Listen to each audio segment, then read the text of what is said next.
stars, welcome back to our channel. Yes, our very own domain. Welcome back. And if you're not yet a star, if you just seen this channel for the first time, please join the winning community by clicking the subscribe button to become a star. My name is Adeoye, and of course I am a Mastercard scholar at the University of Edinburgh in the UK. And guess what, stars? Today I brought a professor to the building. yes, I brought a guest to the building to share their scholarship story with you, and that is basically because we want to motivate you not to give up on your scholarship dream, not to give up on your scholarship journey. So ladies and gentlemen, stars, boys and girls, give it all for Professor Mary. Okay, so I'll do a short introduction of my colleague Mary, then we'll ask her to tell us the rest. So Mary is a Mastercard scholar here at the University of Edinburgh, and she has accepted to share her journey with us on this channel, which is very kind of her. Thank you, Professor. Okay, so let's get started. So Mary, we want to meet you. Can you please share your profile, your general profile with us to know who you are and the person that Mary is generally? Just tell us. Okay, hi everyone. My name is Mary. Some people know me as Adeoye. Yeah. Of course, like Sully said, I'm a Mastercard scholar 2021, and I'm so excited. Yeah, I am. Okay, yeah, basically I've worked in the public health space for the past 5 years after my graduation from university. Yes, I left undergrad studies 5 years ago, 6 years ago. What year exactly? 2015. So I served from 2015 to 2016. Wow, that's a long time. What did you study? I studied microbiology. Oh, okay. Yeah, from the University of Ilorin, and I had worked with 4 NGOs, 4 non-profit organizations. Wow. Before I got my scholarship with Mastercard. So all your experience has been with NGOs? Yes, okay. I've never worked in another kind of organization before. that's so not non-profit. Yeah. So, okay, that's very nice. It's so glad to meet Mary. So Mary, can you please tell us your scholarship journey? When did you start applying for scholarship? How many rejections did you get, or did you not get any rejection? How many scholarships did you apply to? Oh my God. Can you please give us like a brief? Yeah. So where do I start from? Do you want like the full story? We want the full story, so that people out there know that you put energy into getting scholarships. Okay, so a little background to the whole thing. I wanted to study pharmacy. Yeah, I wanted to study pharmacy at the University of Ibadan, but I had some issues with my WAEC. My WAEC is some of my grades, like they didn't, is it withhold? I think that's the language. Yeah.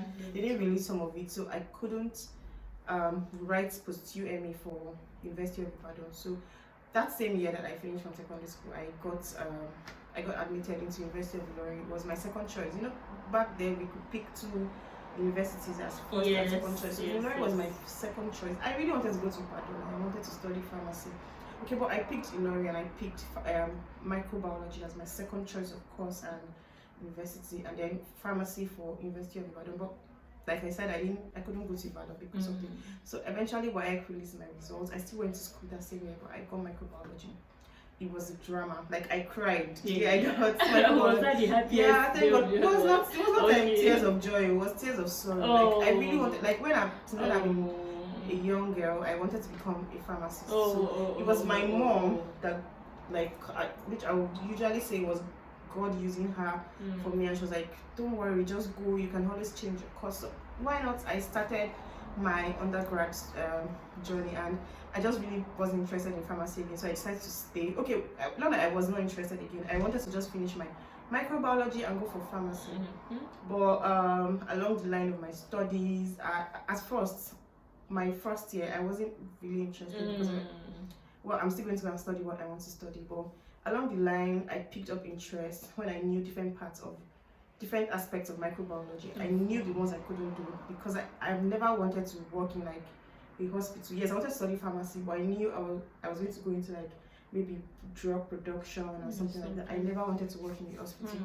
So I didn't want medical microbiology. So I chose I continued microbiology because I knew I could do public health.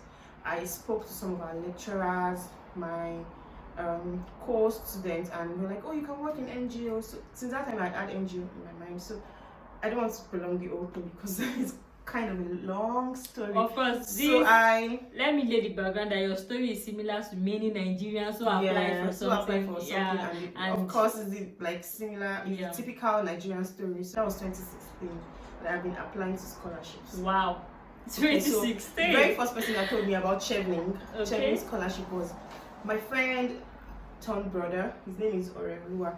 He literally helped me. He told me to write my essays. I was going to review them, help me to submit. I didn't even know how to submit the Chevening application. Wow. I was just 20 or 21. I finished university really early. Of course, I didn't really do well because it was my first time and I didn't really have enough experience.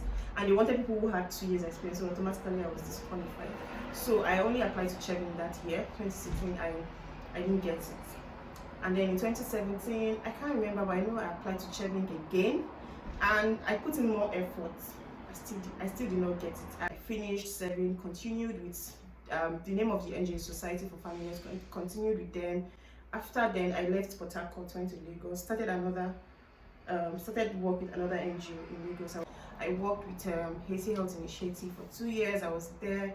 Oh my God, fantastic experience. I did a lot of projects, joined Carrington Health Initiative, Carrington Youth Fellowship Initiative. It was a fellowship for young people that in Lagos State. It was sponsored by US Consulate, and I met amazing people. That was where I met my friends, Elizabeth, K Factor, that's her med. Oh, K Factor. I met K Factor, I met Elizabeth Jumoke, I met Dolapo at Hazy Health Initiative, I met people like Miriam, like Olu, and these are people that tried, they helped me. I met people like Jennifer. I'm mentioning all these people because they're part of my journey. Oh, of course, they groomed me, and so all through those period, I was still applying.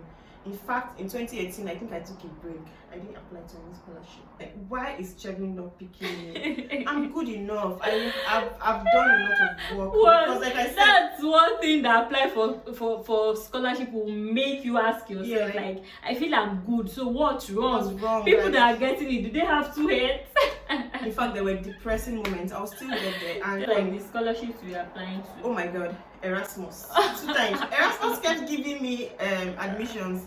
Like, they will tell you, oh Mary, you're good enough to be given admission, but not scholarship. And I was like, why? Like, I know I'm good. I may not be the best, but I'm good. I know I deserve this, and I felt so bad. Commonwealth, like, I don't used to apply to Commonwealth and just apply to one school. I will apply to different schools, write different essays, and it was so bad. Like, Chevening never called me for interview, and I'm like, sometimes I read my essays, I'm like, this essay is not bad. So you know, it wasn't funny at that point. Exactly, I know. No, what makes it funny is that we got that one. Yes, you know. So in 2019 was like the year I was sure, oh my God, I'm going to get this scholarship. This scholarship will die there. Yeah, I applied to like 7 different. Mention them, please. Erasmus, applied to Commonwealth, Queen's, Elizabeth, applied to Chevening. Wow. Applied to like 7, which I can't remember their names again. Funny enough, like all the Chevening schools that I used to pick and apply to, give admission. They gave me. So I knew it wasn't a problem of grades. Like 2020, I remember 2020, I also did the same thing. Applied to different schools, graduate assistantship in Canada, paid application fees. In fact, that one I didn't get admission. I was like, what is happening? Chevening 4 times. So I applied in 2016, 2017, 2019, and 2020. Nothing. Chevening said no. We don't want to. So let's talk about the 2021 applications that made the difference. So let's get to hear that story. So I applied to Mastercard. Funny enough, this Mastercard, I wouldn't be here today, even because of my friend Boris. That's another person that having the right network, scholarship journey. Okay, so I don't even remember we submitted Mastercard, and then after some weeks they got back to us that some of our information was missing. And I was already getting rejections. So I'm like, I'm not going to feel that. They should just forget about it. Was this my friend that was like, no, Mary, let's go and feel. Let's go and do this thing. We don't know whether this is the one we get. Boris, thank you so much. Like, I'll never forget. Oh my God, thank you, Boris. I went back to filling the missing details. This is the first time you're applying to Mastercard. No, yes, I applied to Mastercard in 2020. 2019 to at the University of 2020. Edinburgh. The same Mastercard. I applied and I didn't get it. Oh. When I went back to my essay, I just did it to fill out actually. To be sincere, that essay wasn't good enough. So I knew I wasn't selected. So I applied again this year. My friend, oh my god, Hamed, like it was so supportive. K-Factor. Yes. It was like, you need to apply, Mary. Thank you, K-Factor. Shout out to K-Factor. We all have a story to tell about K-Factor. Oh my god. And I had done some projects. So I'm a women divine young leader. Okay, I'm now an alumnus with them. So I had done some projects, got some grants from them, make sure there was publicity. So that was like what I used to tell your story, to tell my story for Mastercard. So I think that it was during that intense period that we applied for Mastercard. And it was one of the things that actually inspired me. Like, oh my god, I need to leave this country and go and know what's happening in other countries. Because I was depressed. Let's take a break to gist about that stuff. Do you know that period I was so down? Like I was literally crying on that October 20th when that Lekki toll gate happened. I'll never forget that. And I was using that emotion to pour in my scholarship essays. So you can say that again. Because I remember I was just in the Henry one day. Like, I went back to my essays and I was almost crying. Like, because I literally poured out my art in that Mm-hmm. essay. So I lost my grandpa on November 12th and it was really so bad because I wanted him to like stay a little bit more. It was 85 and all that, but I wanted him to like stay a little bit more and all that. And I remember we were preparing for the burial. I was in Abuja working and I went home and it was also a really tough time for me. My mom had an accident, had to do a surgery and all that. My grandpa died. Because it was this my grandpa that my mom was going to go and see when he was sick, and that was where she had the accident. Then he later died, and my mom had to do a surgery, an orthopedic surgery. It was really a tough time. Like I spent my Christmas in hospital with my mom for you to know how bad last year was. But I was hopeful, and then in January, Chevy struck again. The wave. The thought no. The wave. No, they're like, no, we don't want you. I'm like, okay, took it in good faith. Thank God I applied to other what is to call it? Love letter. They sent a love letter. Dear. Oh my god, I feel like crying. We right are now sorry because it was so bad. I was like, this is the fourth time. What did I do? Like, I know if I even make it to the interview stage, like, like crying at this stage. So this Mastercard story is very emotional for me because March 5th, we were doing my grandfather's burial, and we had literally just finished burying him because in his church you bury first and then go for the Thanksgiving, and you know gele and everything. All of us were dressed. We had literally just finished burying him. They had not even finished putting all the sand and everything, and I went back to the church so that we could do the Thanksgiving. And I got a mail. I had been invited to Mastercard interview. The first person I told was K-Factor, because of course K-Factor is here. And I told my friend Olapo. I had already lost hope. Oh my god. I said I applied to so many schools, all of them. Okay, yeah, I did the interview. I was expecting so after the interview, I got a mail from the US school that I should also do an interview. Like, okay, that's good. And then when the result came in, they are giving me like 50% discount. Okay, from the tuition. Yes, okay. And it was like that's the partial funding. So I got a partial scholarship, and I was like, okay, at least I've never gotten a scholarship. The last time I got a scholarship was in secondary school. How great is better than that? I was so happy. I was already discussing with my mentors how I could share. They were telling me how I could work and make sure I pay for the remaining. If I had some savings, I'm like, I don't really have savings, so I can pay for this kind of money. They said no problem, that I should just look for how I would make some money to pay for the first year so I can work and then pay for the second year. And then the mail that we had been expecting came.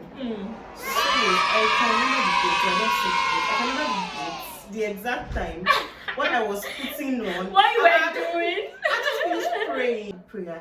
I went to go and carry food. I remember the food. It was moi and Gary. So I need to know how. Oh my god. Definitely, it's a meal you can never forget, Nicola. So I was wailing. Oh I don't know, god. my emotions are usually like the over other the way. oh god. I was wailing, and if somebody yes. I think I was home alone, or we're two at home then. They would, you would think that something bad actually happened to me, because I was wailing and I was rolling on the floor, wailing. Immediately I called K Factor, called my mom, called my mom, my sister, my brother, talked to them. And then I called my friends, told them. I called Dolapo. I think Dolapo was the third person I called. I can't remember, because those were like people that knew about my journey. Of course. Told my mentors that I was living with at that point. Called them immediately that it has happened though. I just called the people that were important, that not like other people were not important, but people that were part of the journey. Called my auntie and all that. And I'm just so happy that this, like, sometimes I pinch myself. Does it happen to you? Of like, course. Oh my God, is this real? Am I dreaming? Like, there's no. Oh my God! You know, sometimes I say that our stories. Have I told you before that our stories are similar? It is similar, like, because everyone. This is me, that I lost my dad when I was actually 8. My youngest sibling was 4, and it was like all like I never wanted to do my masters in Nigeria. I was like, how would you do this?